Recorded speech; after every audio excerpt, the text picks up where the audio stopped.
Labadiena, su šių namų šeimininkė, kaip jau pristatė, atstovauju Valstybinę saugomų teritorijų tarnybą. Tai iš tiesų džiaugiuosi, kad pirmoji projekto konferencija vyksta būtent čia, Nacionalinėme lankytojų centre, kuris yra ne tik tokių idėjų apsikeitimo, bendravimo, bet kartu ir bendradarbiavimo vieta. Tai tuo pačiu, matydama, kokie bus lektorių pranešimai, tikiuosi, kad mums visiems jie atneš naujų įžvalgų, naujų minčių, idėjų, kartu siekiant bendrų tikslų. O tie bendri tikslai, kaip ir numatyta projekte, ar ne, yra būtent identifikuoti, atrasti ir sudaryti geresnės sąlygas tiek medžiams senoliams, tiek niūriaspalviui auksavabaliui ir nutiesti koridorius ekologinius koridorius šiai rūšiai ne tik Lietuvoje, bet ir Latvijoje.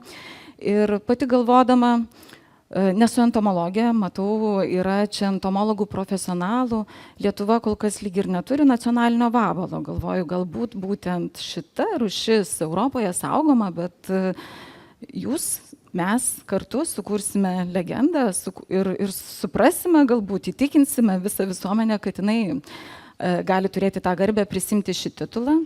Tai linkiu visiems pasisemti naujų įžvalgų, išeiti pasikrovusiems iš šios konferencijos ir kartu labai džiaugsimės projekto rezultatais, nes manau, kad padidės ne tik saugomų teritorijų, skaitant Natūra 2000 teritorijas ištirtumas, bet kartu lauksime ir pasiūlymų, kuriuose vietose Lietuvoje verta steigti naujas saugomas teritorijas.